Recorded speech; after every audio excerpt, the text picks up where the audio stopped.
Isang mapagpalang umaga po sa ating lahat ngayong 2026. Happy New Year mga kapatid! Ayan. So ngayon ay nandito tayo muli sa gawain ng Panginoon na lahat ay excited sa mga pagpapalang paparating sa ating 2026. At tawagin natin si Enter Galo na pangunahan tayo sa pagkakas. Dakilang Diyos sa mong banal, nagpupulit kami at nagpapasalamat sa pagkakataon na muli mong pinagkaloob sa bawat isa. Sa unang araw na kami ay mananambahan sa taong 2026. Panginoon, hinihiling po namin na gawin mo kaming karapat-dapat sa gagawin namin sa umagang ito. Patawad mo sa aming Panginoon ang lahat ng aming mga pagkukulang. Hayaan mo, Panginoon, na maging karapat-dapat ang bawat isa na magbigay ng pasasalamat at pagpupuri sa lahat ng iyong kabutihan sa amin, sa aming mga buhay. At sa aming mga kapatid na ngayon ay wala pa sa lugar na ito, ingatan mo sila, Ama, patungo rito. At hayaan mo makasama namin sila sa isang malayang pananambahan. Umaasa rin po kami, Panginoon, sa iyong paglalangis sa lahat ng itatayo mo sa aming harapan. Sa mga awit, sa mga manunugtog at lalo higit sa lalaking gagamitin mo upang magbahagi ng iyong mga banal na salita. Ikaw, Panginoon, ang iyong banal na Espiritu ang inaasahan namin na siyang kikilos at mamumuna sa amin sa pasimula hanggang sa katapusan ng aming gawain. Umaasa kami, O Diyos, natatanggapin namin ang pagpapala na magagaling sa iyong mga banal na salita.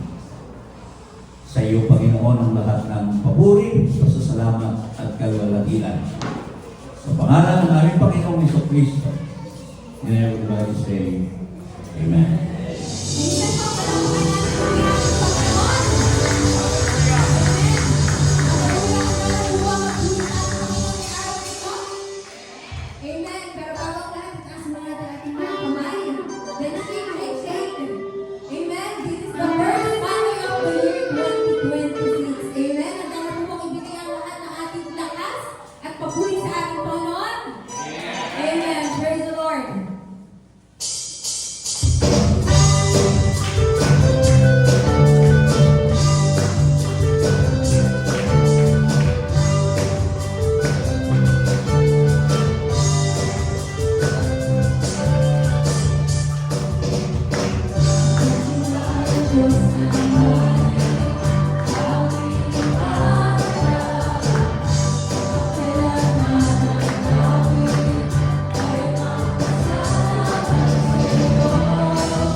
Hallelujah. Praise you, Jesus. Patuloy natin purihin natin, Panginoon.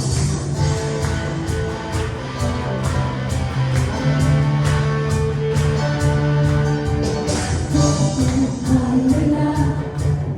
Sa mundo ginagawa, ang buhay ko ngayon may kasiyahan. Huwag mag-alinlangan, tumawag sa Kanya. Sa kasagutan at kakayahan.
Thank you, Jesus. Hallelujah. Maraming salamat po. Kahit kailanman hindi mo kami iniwan o pinabayaan, Panginoong Jesucristo. Dahil sa lahat ng panahon ay tiyak na Diyos ka sa amin. Hallelujah. Thank you, Jesus. Thank you, Jesus. Hallelujah. Hallelujah. We glorify your name, O Lord. Thank you for everything. Thank you, God.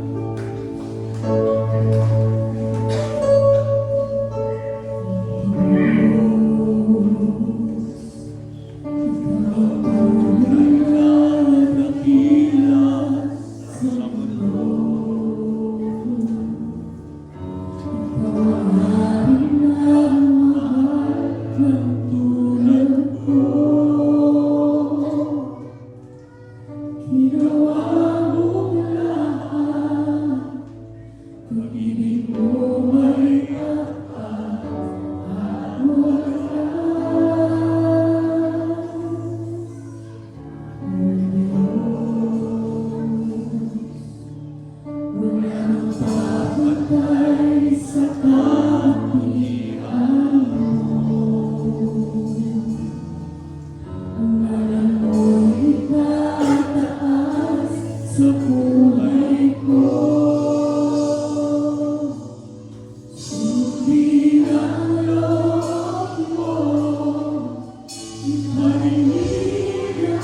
So lahat ay tumaba. Ibig sabihin lahat ay pinagpala. Talagang nakakatuwa pong isipin na sa mga nakaraang araw, nagkakaroon tayo ng chance na tamasahin ang biyaya ng ating Panginoon. So marami tayong mga nakita na mga nag-party, may mga masasarap na mga handa, at ang lahat ng iyon ay nanggaling sa ating Panginoon. Amen? Talagang nakakatuwa po isipin kasi meron pa ako napanood na parang short clip lang naman. Ini-interview niya yung parang millionaire, multi-millionaire. Yung multi-millionaire, ang cellphone niya po ay yung normal na cellphone. Hindi man lang iPhone or ano. So tinanong siya ng interviewer na bakit hindi ka man lang mag-invest sa parang latest na gadget ngayon, which is yung Android 17 nga, na Pro Max. Ang sagot niya, bakit naman ako bibili noon? Eh wala namang nakikialam sa cellphone ko, kundi ako lang. Sabi niya gano'n. So wala namang iba, which is true. Siya lang naman yung gumagamit ng cellphone niya. So kung ano yung kailangan niya, yun lang yung purpose ng cellphone na hawak niya. So kung ilalagay natin siya sa real life situation, bakit nga ba tayo nag-crave or bakit nga ba tayo naghahangad ng mga bagay na beyond dun sa pangangailangan natin? Kasi may nakikita tayo na, ay meron kasi silang gano'n, ay meron kasi silang ganyan. Gusto ko rin ma-experience yun, gusto ko rin makita yan. Pero kung iisipin natin, yung contentment, yung tao yan ay multi-millionaire na, kaya niyang bumili ng mga ganong bagay, pero hindi niya binibili simply because alam niya yung purpose ng mga gamit niya. So kung nakapag-text siya, nakakatawag yan, yun lang. So kumbaga, ang tinuturo lang ng clip na yon is alamin natin kung ano ba yung mga basic na pangangailangan natin para hindi tayo naghahangad ng sobra-sobra. Kasi yun po yung naging dahilan kung bakit tayo naiinggit, bakit tayo nalulungkot, na yung sa kapitbahay may lechon baboy. Pero ikaw, may lechon ano ka. Pag nabusog kayo, parehas lang din yung pakiramdam mo, parehas din busog. At aantokin din kayo pagkatapos, at matutulog din kayo pagkatapos. At baka mas masarap kayo tulog nyo kasi sa'yo, lechon manok, yung isa, lechon baboy, pumutok na yung batok nun sa sakit, high blood na. Amen? So, depende daw po yun sa pagtingin natin doon sa mga bagay na meron tayo para maging thankful tayo doon sa lahat ng ating tinatanggap. So, naka-iPhone 17 yung isa, parehas lang yan. Naka-Rolex yung isa, ito, naka-150 pesos na relos, parehas naman yung oras na binibili niyan. Parehas kayo, may 24 oras. Baka ngayon kanya, naka-Rolex siya, pero may taning na yung buhay nun kasi may sakit. Di ba? So maraming mga bagay na dapat natin ipagpasalamat na hindi natin nakikita kasi naghahangad tayo ng sobra. So tinuturo sa atin na ating Panginoon is contentment. At sana ngayong 2026, hindi naman po masama yung kontento ka sa meron ka. At hindi rin po masama na maghangad ka na mag-level up. Dahil syempre, pangako rin nga ng Panginoon yun, na magkaroon tayo ng abundant life at panghawakan natin yun. Pero kung yun yung magiging dahilan para tayo ay malungkot, para tayo ay maingit, eh huwag po nating tingnan yung wala tayo. Bagkus, magpasalamat tayo sa kung ano tinatanggap natin. And thank you Lord for the blessed 2025 and we're looking forward for a more blessed 2026. Amen? At tayo po manalangin sa ating ginawang pagbibigay. Dakilang Diyos, maraming po salamat muli sa lahat ng mga blessings sa aming nalikom sa araw na ito at sa lahat, Panginoon, ng aming mga pinagpupunan na patuloy mo pong ginagawang vessel ng iyong pagpapala. Dalangin namin, Panginoon, na patuloy mo pong ibuhos ang lahat ng mga pangangailangan namin ng siksik, digdig at umaapaw para sa taong ito. At ikaw, Panginoon, ang tumulong sa amin upang magamit ang lahat ng resources na ito para rin po sa ikalalago ng iyong gawain. At ang lahat ng ito, Lord, ay binabalik namin sa iyong dakilan at kami sa pangalang Jesus. Amen and amen. At tayo po lahat ay dadako na sa pagkikilig ng salita ng Panginoon na dadalhin sa atin ni Brother Tito. Praise God. Open your Bible in the book of John, chapter 1. Babasahin po natin sa verse 12. Naka-flash po dyan sa English at Tagalog.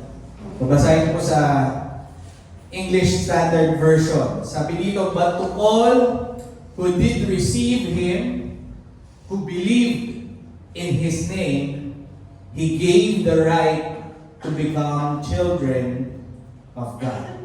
Pagpalain po ang kanyang salita, tayong lahat ay manalangin. Dakilang Diyos, mapagpalang Ama, muli kaming nagpupuri at nagpapasalamat na dinako mo kami sa lugar na ito. Binigyan mo kami ng bagong taon, Panginoon, bagong pag-asa, Panginoon. Maraming salamat, Panginoon, at muli kaming makakarinig ng iyong salita. Hinihiling namin, Panginoon, na langisan mo po ang tao na itinayo mo sa aming harapan. Mangusap ka sa pamamagitan niya, itago mo siya sa iyong likuran, Panginoon, at ikaw ang magbukas ng aming po mga puso, ng aming isipan, upang malinaw namin na maintindihan ang inyong pong mensahe sa amin sa umagang ito. Hinihiling namin ang pakikipisan ng iyong banal na Espiritu sa bawat isa na naririto, O Lord, at higit sa lahat sa tao na magdadala ng iyong salita. Langisan mo siya, Panginoon. In the mighty name of Jesus Christ of Nazareth, we pray. Everybody say Amen. Babalik po tayo sa ating mga upuan. Upuan, hallelujah. Isang munang malakas na balakpak sa ating Panginoon, hallelujah. Glory to Jesus. Praise the Lord. Sino sa inyong nag-isip na aabot pa ba siya ng 2026? Noong po bago ako mag-asawa, iniisip ko, kaya ko kayang bumuhay ng anak. Kaya ko kayang magpaaral ng anak. Sapagkat ang sweldo ko po lang ay 7,500 per month. So every cut-off, 3,500 lang po yung aking sinusweldo. Alam ng Diyos talaga ang ating desire. Alam ng Diyos ang ating pangangailangan. At noong mga panahon yun, mga kapatid, hindi ko inisip na magkakaroon po ako ng isang magandang kasal. Iniisip lang namin ni Sister Jean noon ay magkaroon ng simpleng kasal, civil wedding. Pero sabi nga natin, if we delight in the Lord, He will give the desires of our hearts. Sa mga hindi nakakaalam, nagkaroon po kami ng garden wedding. Habang pauwi po ako sa trabaho nun, dyan sa crossing, nakadaan po ako sa isang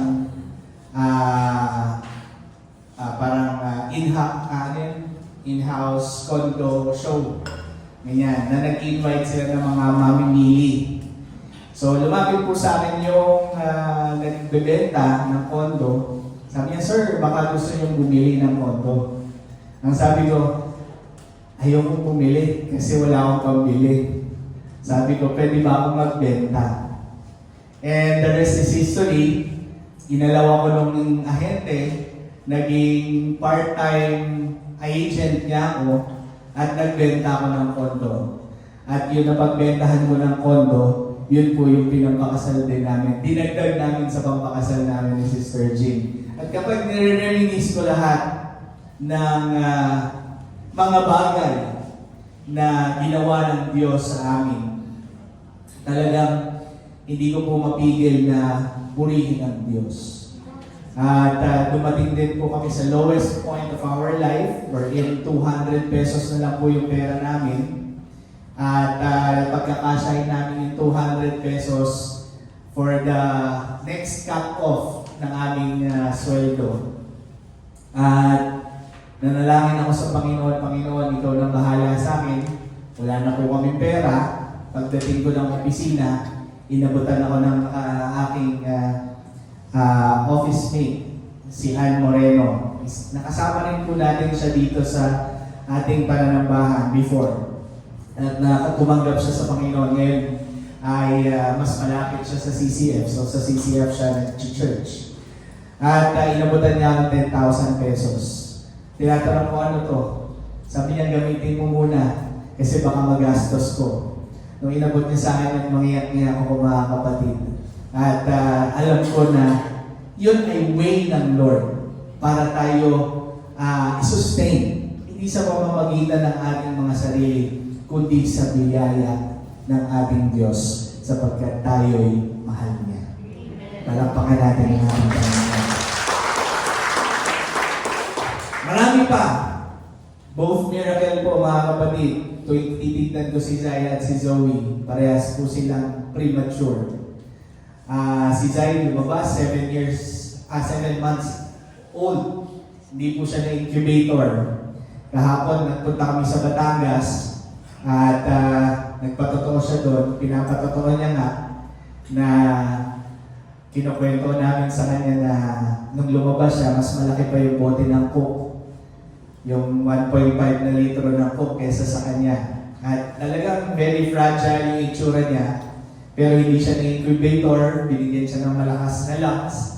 At ngayon, nakakapag-badminton, normal naman. Sana, normal.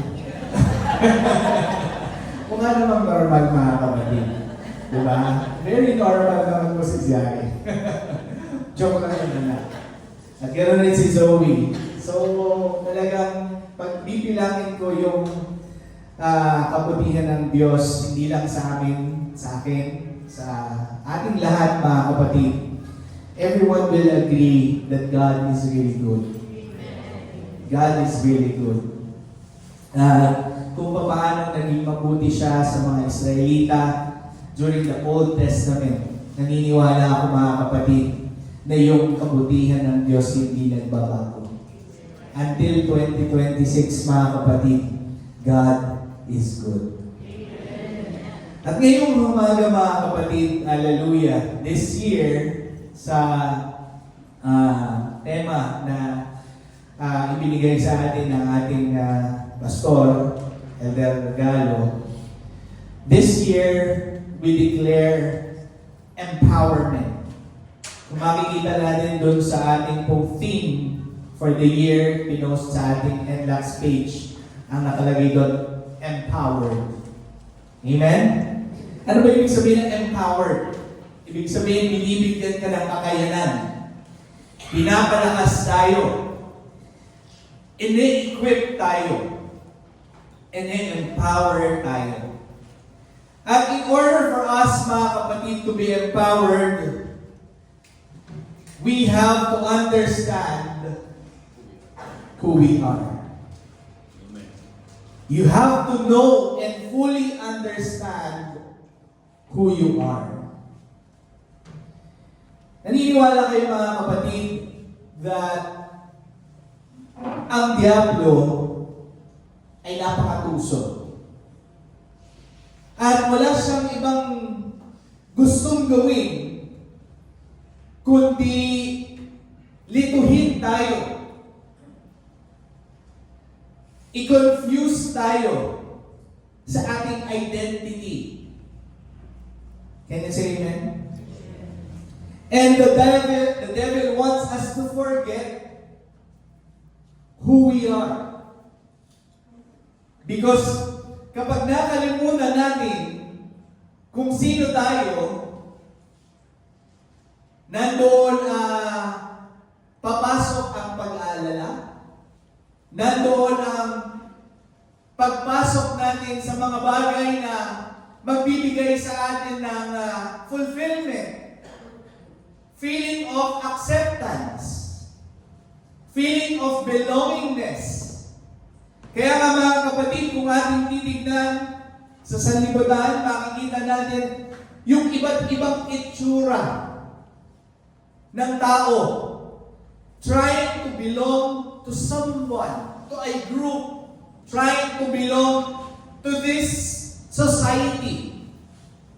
May iba nagpapakulay ng buhok, nagpapahaba ng buhok, yung iba naghihikaw, nag-iitsura na tawag nila doon, mga emo, kasi yung mga emo nagsasama-sama, di ba?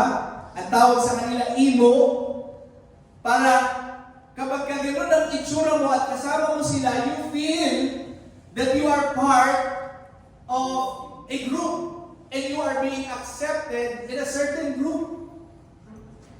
At yung iba naman, mga kapatid, makikita natin na nakasuot ng pruntong. Ang tawag na daw ngayon sa panahon ngayon, jorts. Di ko po alam na jorts ang tawag dun sa mahabang shorts na parang jeans. Jorts ang tawag doon. Pero nung panahon ko, ang tawag doon, pruntong. So, doon sa mga millennials, pruntong ang tawag namin doon. At nagsusuot ng mga maluluwang at yung sombrero nakatagilid at ang tawag nila sa kanila ang mga geng-geng. Because these youth want to be part of a certain group. Gusto nilang maramdaman yung acceptance nila sa isang grupo. At yan ang iba't ibang maraming paraan na ginagawa ng kaaway o ng mundo because the king of this world is Satan. Ang hari ng sanlibutan ay si Satanas. Can you say amen? And we don't belong anymore in this world. We belong in the kingdom of God. Sa ating pong pag-unawa kung sino tayo at sa mga panglilinlang at panglilito ng kaaway of who we are,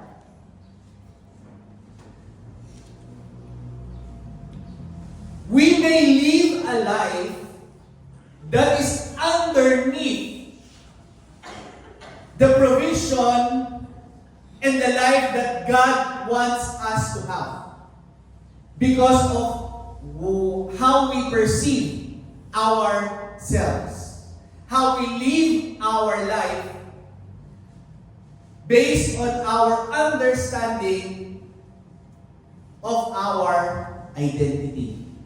Nakukuha natin mga kapatid.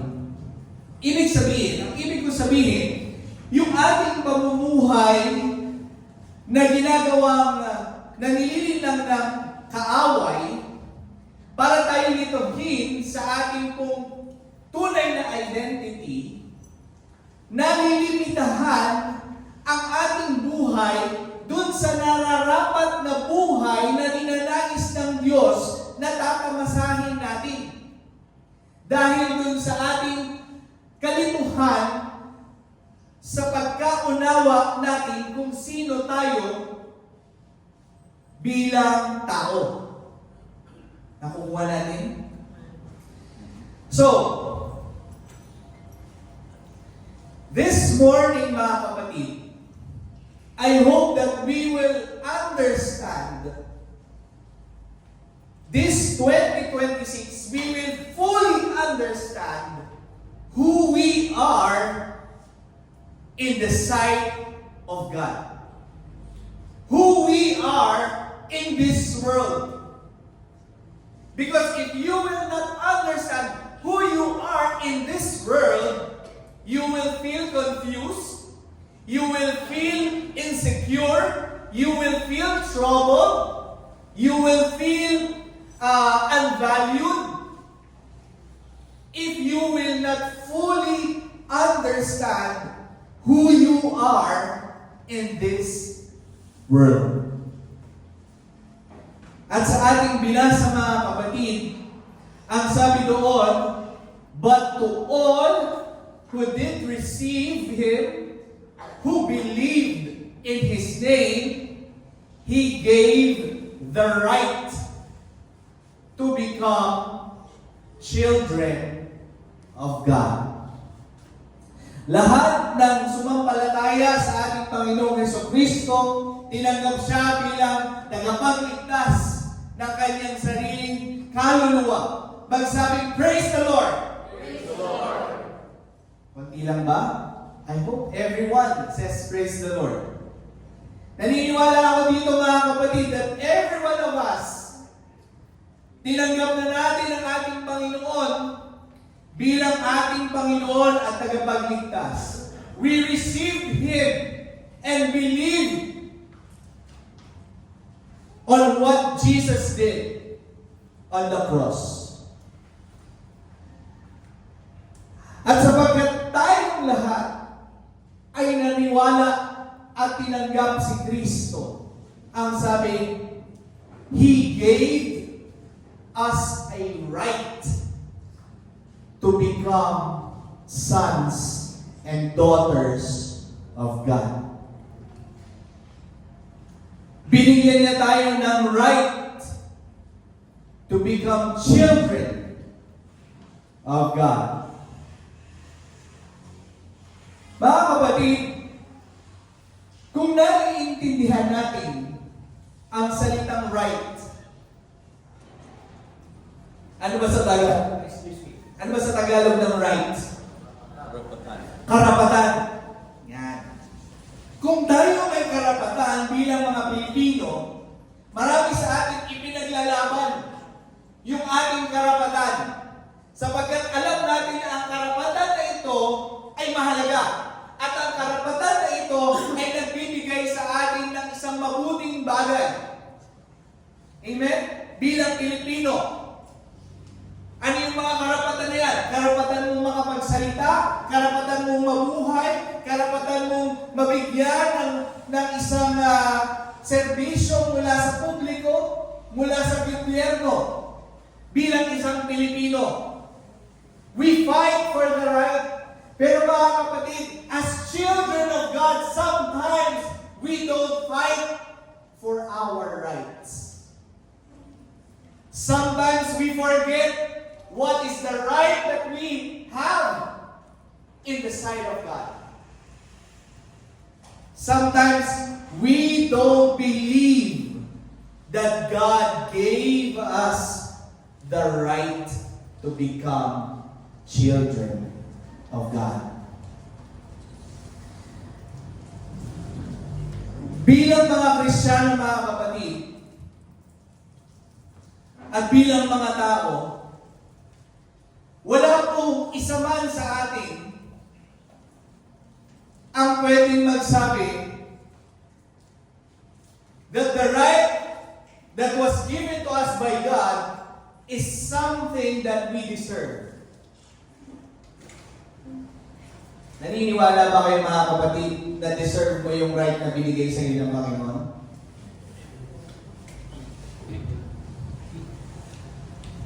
Hindi natin deserve yun, mga kapatid. Kayo sa inyo? Bakit? Hindi naman tayo holy. We are all sinners. And God is holy. Amen? God is holy. At ang Diyos ay matuwid. At wala sa ating mga kapatid na matuwid. Subalit, bagaman hindi tayo karapat-dapat na bigyan ng right ng Diyos, binigay sa atin ng Diyos dahil sa ating pananampalataya. Doon sa paniniwala, doon sa ating pag-accept sa Kanya bilang Diyos na tagapagligtas. We were given that right, mga kapatid. It was not given because you are holy. It was not given because your name is Galodris. Hindi binigay ng Diyos dahil ang pangalan mo Rodrigo Bungaw. Hindi binigay sa iyo ng Diyos yun dahil ikaw ay isang matalinong nilalang. Dahil ikaw ay graduate ng law. Dahil ikaw ay graduate ng doctor. Dahil ikaw ay principal. Hindi yung binigay sa iyo dahil ikaw ay isang mayamang negosyante. Hindi rin yung binigay sa iyo dahil ikaw ay matanda na. Dahil bata ka pa. Dahil may chance ka pa. No. It was given to you by God because of His love for you. because of His goodness, because of His grace, and because of His mercy. Through our faith in Him. Palakpakan natin ang ating Panginoon.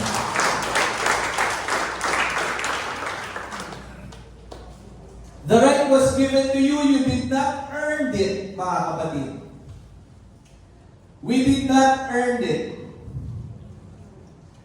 Hindi mo kailangan magpakabait para bigyan ka ng karapatan.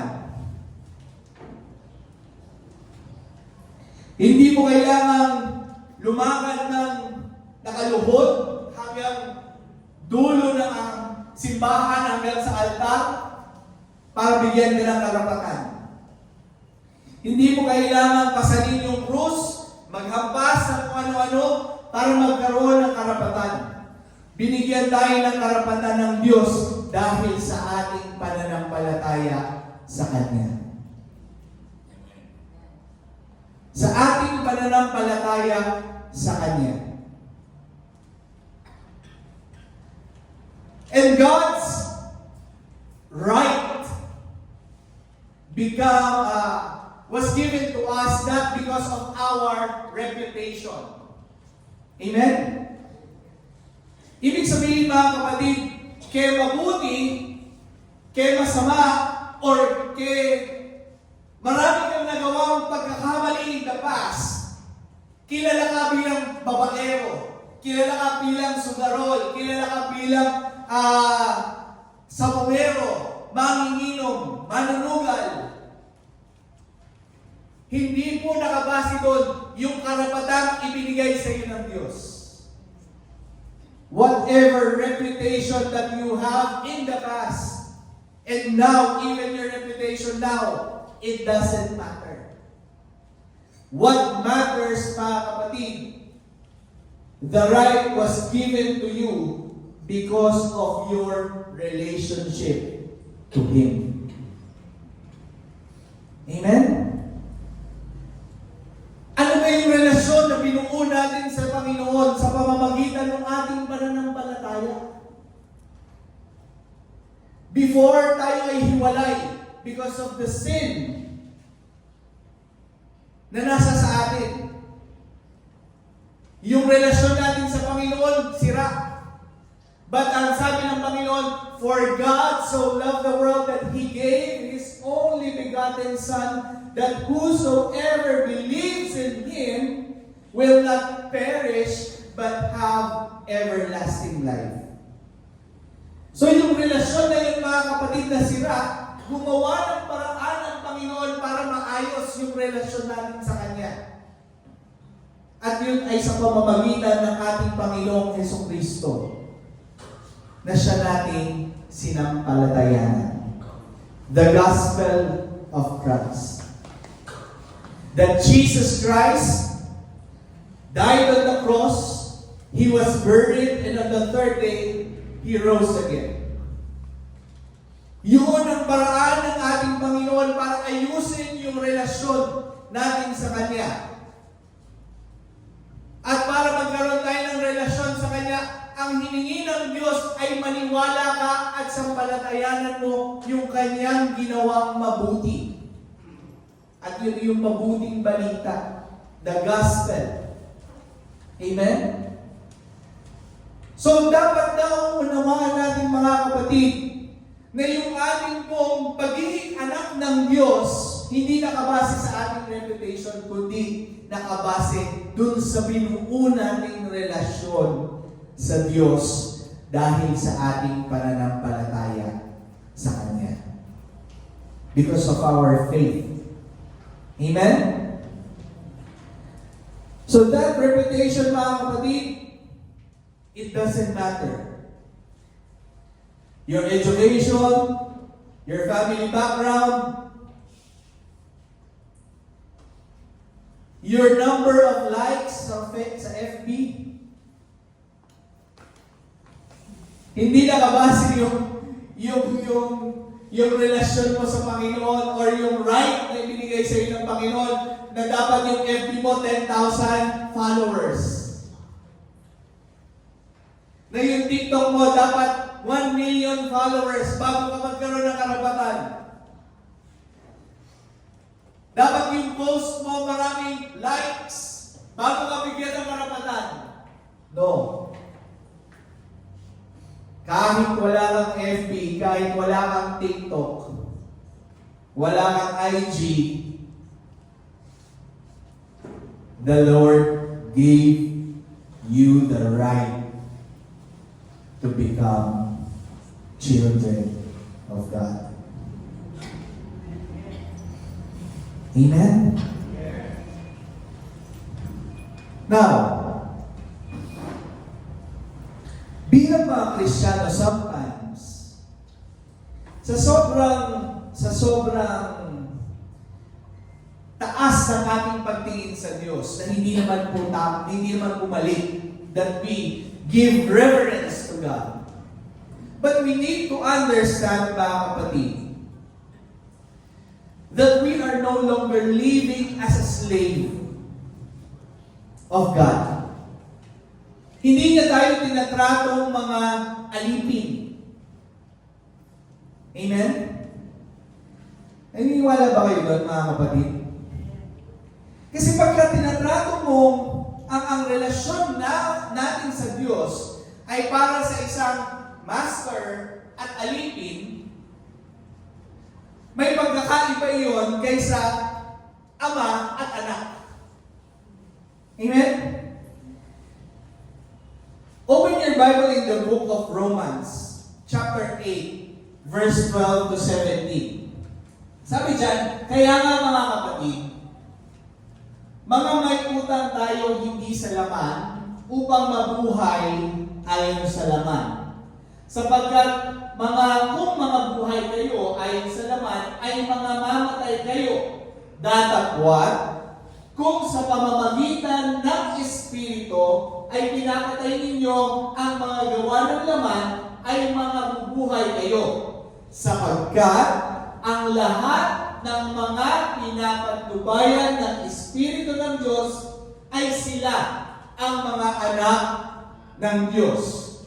Sapagkat hindi ninyo muling tinanggap ang Espiritu ng pagkaalipin sa ikatatakot.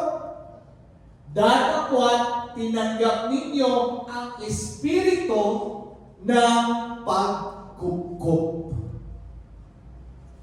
Kung ating uunawain ito, mga kapatid, malaking change sa ating perspective, sa ating pamumuhay,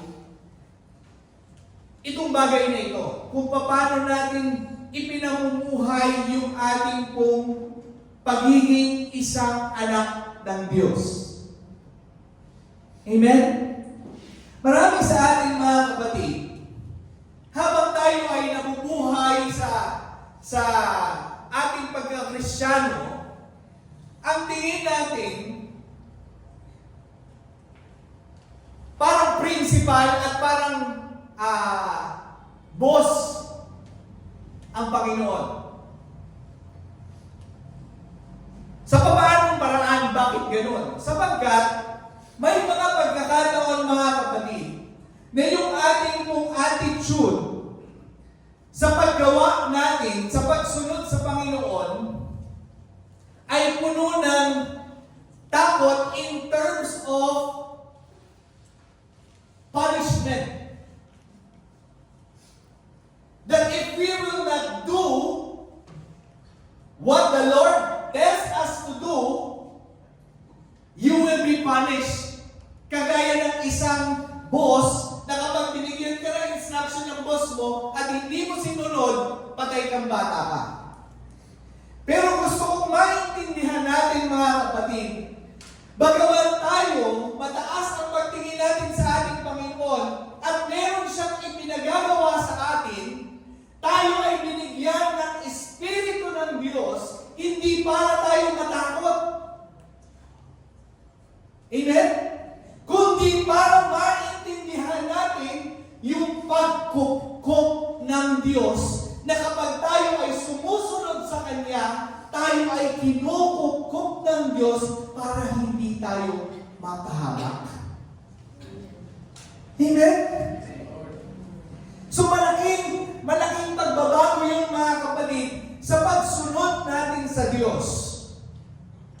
To be empowered by God, mga kapatid. Kaya hindi tayo confident bilang anak ng Diyos kasi we thought na parang boss ng Panginoon, pag di natin nasusunod, paparusahan tayo. Hindi. Kundi, kailangan natin maunawaan na yung pagtawag natin sa Diyos ay kinakailangan natin yung Espiritu niya dahil kapag binigyan niya tayo ng pagkukup, yung kalinga niya, yung pagsunod natin sa Kanya, nandoon ang proteksyon ng Panginoon sa atin at hindi yung takot ang nauuna sa atin. Because we understood that yung care ng Panginoon through the Holy Spirit that was given to you is for your own good. Palakpakan natin ang ating Panginoon. Ang sabi dito, na dahil dito'y sumisigaw tayo, Aba, Ama, ang Espiritu rin ang nagpapatotoo kasama ng ating Espiritu na tayo'y mga anak ng Diyos.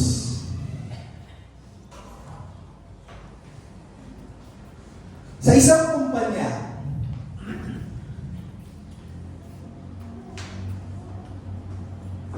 example, tayo mga employees. Si Elder Galo, halimbawa yung owner ng company. At gusto niyang turuan yung kanyang anak. Inilagay niya si Brother Derek sa loob ng company para matuto.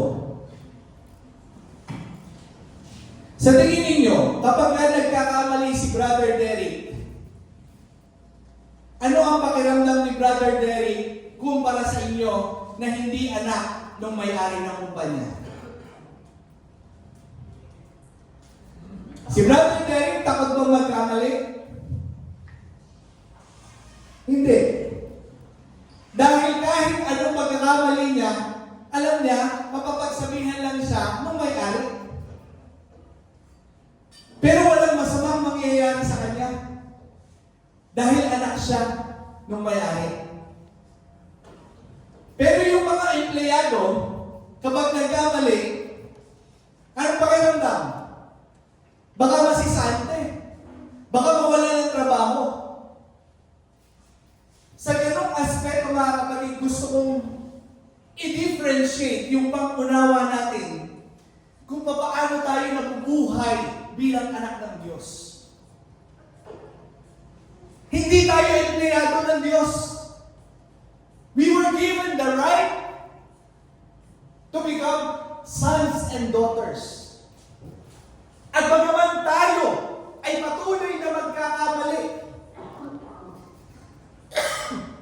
sapagkat wala namang mabuti na nananahan sa ating laman.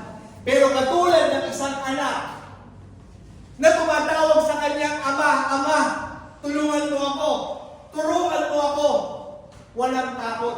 Nandun yung pagkukup ng ama doon sa anak. Amen? So ganoon din tayo dapat, mga kapatid. This 2026, we have to understand and claim our right as children of God. That we have the confidence, even we fail, we call to our Father.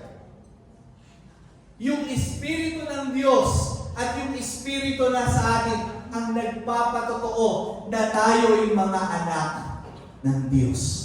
Palakpakan natin ang ating Panginoon. Sana naiintindihan natin yun, mga kapatid, yung kaibahan ng isang alipin at ng isang anak ng Diyos. Hindi tayo binigyan ng espiritu ng pagkaalipin ng Panginoon. Binigyan niya tayo ng right to become sons and daughters of God. Now,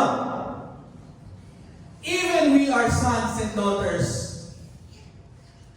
we cannot abuse our right.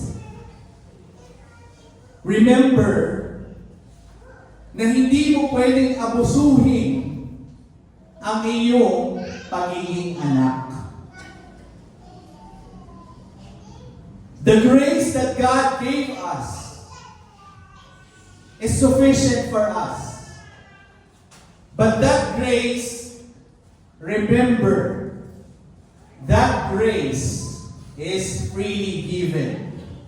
And that grace can be taken away as well if we abuse it. Romans 6:1-4.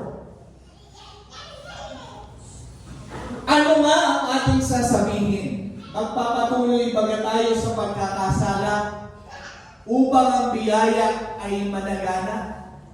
Huwag nawang mangyari. Ang sabi dito, tayong mga patay sa pagkakasala, patay na sa pagkakasala, paano nga tayong mabubuhay pariyan? O hindi ba galing yung nalalaman na tayong lahat ng mga nangabautismuhan kay Kristo Jesus ay nangabautismuhan sa kanyang kamatayan? Tayo ay nangalibing, nakalakip sa pamamagitan ng bautismo ng kamatayan.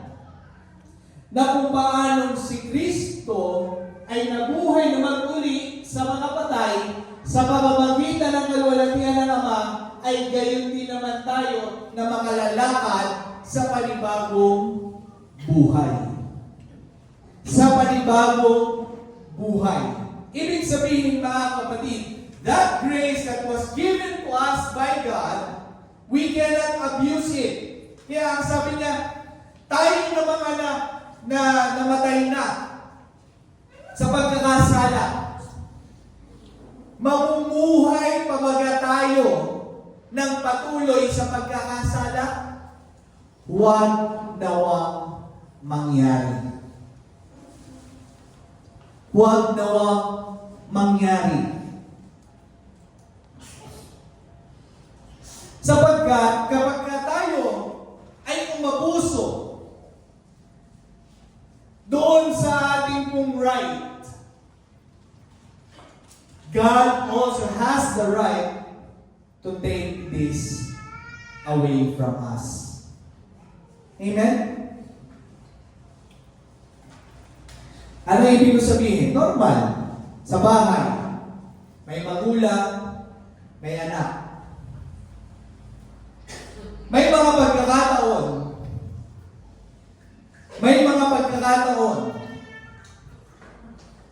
na yung anak umaalis sa poder ng ama. Lumalayas. Dahil hindi sila pagkasundo. Ayaw niyang sundin yung kanyang ama. Lumalayas siya. At kapag na siya ay lumayas, yung provision sa loob ng tahanan, hindi na niya na-enjoy. Can you say amen? Umalis siya ng bahay, nandun siya sa labas ng bahay, nabuhay siya sa labas ng bahay. Ibig sabihin, lahat ng mga pagkain, kuryente, internet na libre sa loob ng bahay, dahil siya ay lumabas ng bahay, hindi siya magkakaroon na enjoyment. Hindi niya matatanggap lahat ng mga benefits sa loob ng bahay. Same thing, mga kapatid. We are in the kingdom of God. And we have all the rights given by the Lord in this kingdom that we belong to. Amen? When we get out of God's kingdom, don't expect that all the provision inside His kingdom, you will receive. Nakukuha natin dahil tayo ay lumabas doon sa labas ng provision ng Diyos. Kaya hindi natin pwedeng abusuhin, mga kapatid.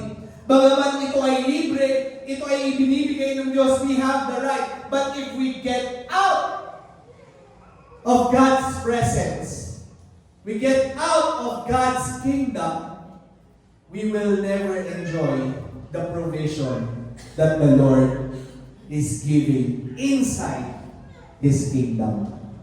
Palakpakan natin ang ating Panginoon. So, ibig sabihin, mga kapatid, bilang mga anak ng Diyos, our identity should determine our behavior. Bilang anak ng Diyos, our behavior should determine our identity. Amen? Ibig sabihin, yung ating pong pamumuhay, the behavior that we have, we should behave like children and daughters and sons of God. Yung behavior natin. Ano ibig ko sabihin? Your faith attitude, mga kapatid, our faith attitude will determine also our faith's attitude. Can you say amen? Tingnan niyo yung kaibahan ng isang tao na kapag tinanong, kamusta ka? Yung isang Kristiyano, ang sabi niya, ito, salamat sa Panginoon. Pinagpapala niya ako. Hindi ako nagkukulang. Versus the attitude, kamusta ka, kapatid? Ganun pa din. Awa ng Diyos. Di naman tayo kinakapos.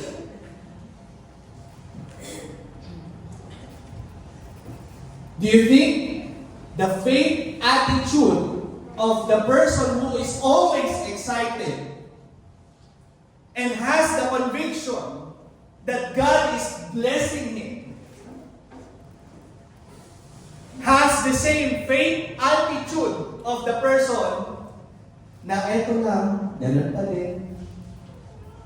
Hello?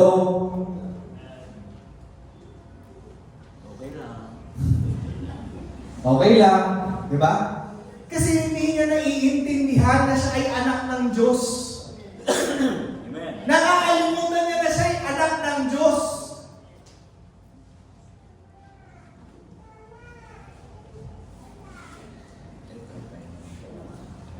Remember that we are not fighting for victory. Naniniwala ba kayo ng mga kapatid? That we are no longer fighting for victory.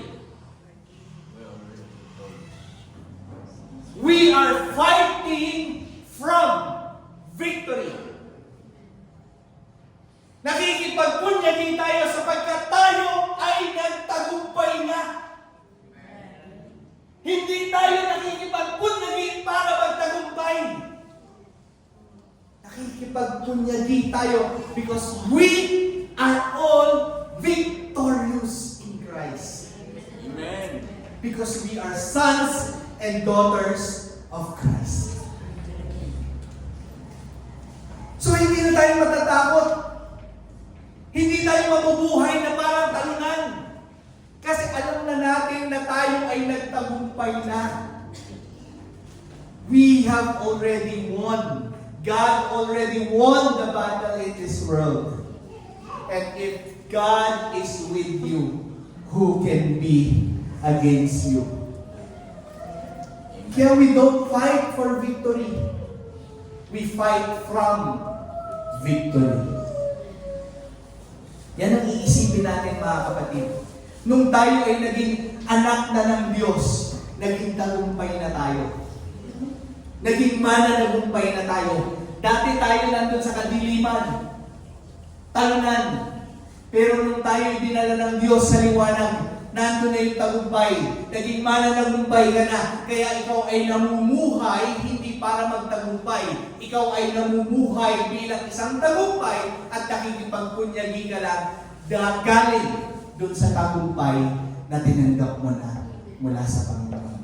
Praise the Lord! Hallelujah! This 2026, baguhin natin yung pag-iisip natin, mga kapatid. Iniisip natin na gusto natin magtagumpay. Hindi. Isipin natin na tayo ay tagumpay na. At tayo ay magtatagumpay pa.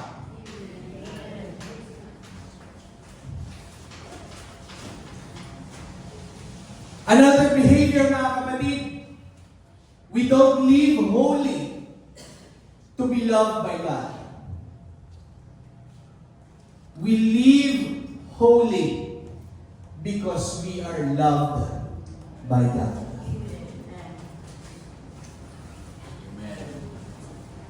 Iba yung pinuprove mo yung sarili mo palagi para ka mahalin. At mahirap yun, mga kapatid.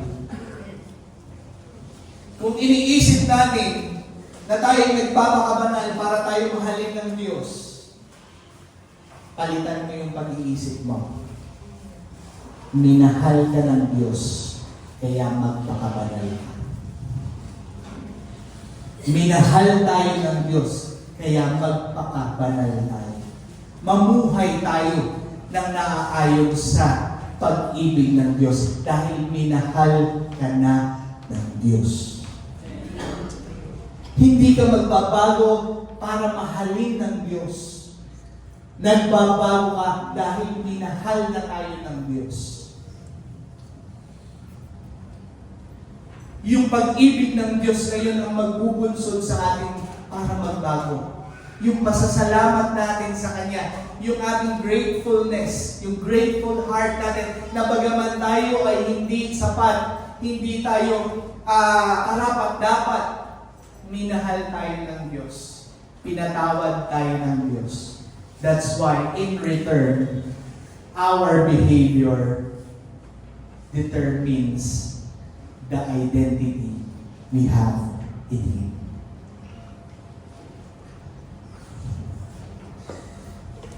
Year of empowerment.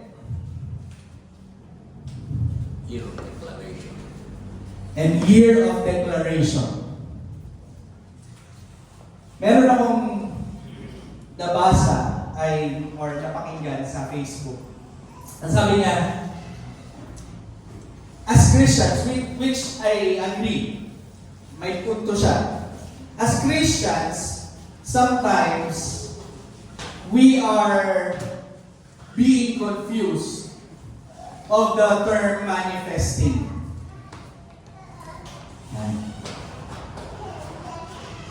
When we use the term manifesting, ang sabi niya,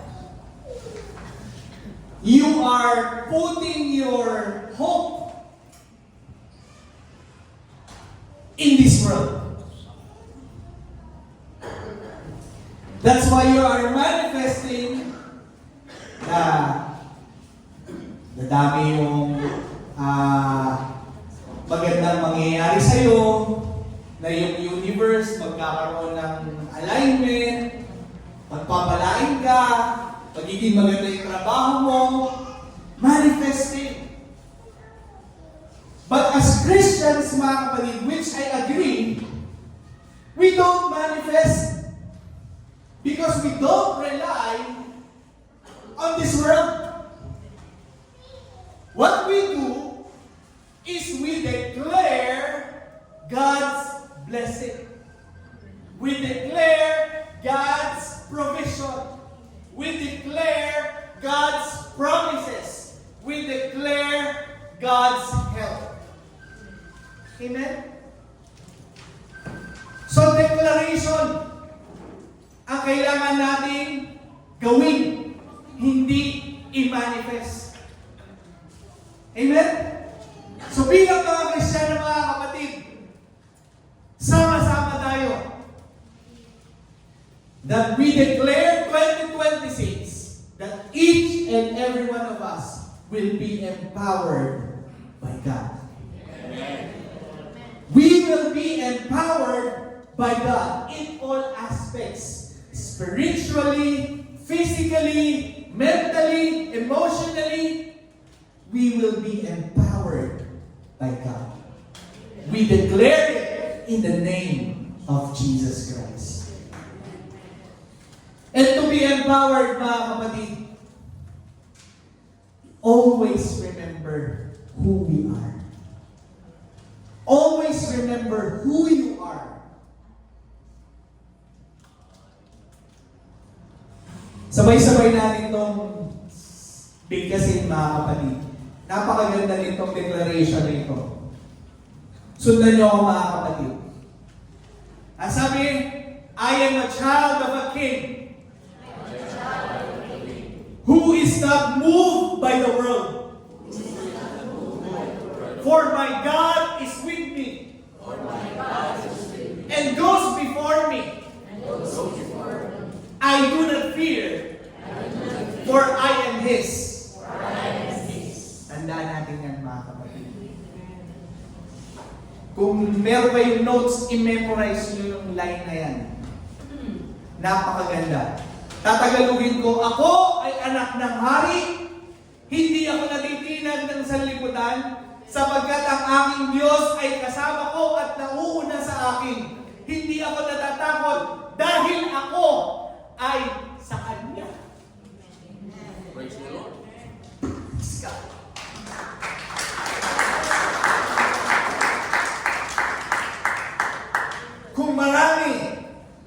Kung marami kayong nababasa at ito ay talaga namang posibleng mangyari, everything that is happening in this world, when the Lord declares that He is coming soon, we should not fear. We should not fear because we are His. We are His. Kaya ang sabi dito, hindi ako matitinag ng sanlibutan. Whatever is happening in this world, hindi tayo dapat matinag. Dahil anak tayo ng Diyos. What is happening in this world, hindi tayo matitinag. At ang sabi, sapagkat ang aking Diyos ay kasama ko at nauuna sa akin, hindi ako matatakot sapagkat ako ay sa Kanya. Napakabuti ng Diyos. Thank you, Jesus! Hallelujah! Thank you, Jesus. Those who believe, He gave the right to become children of God.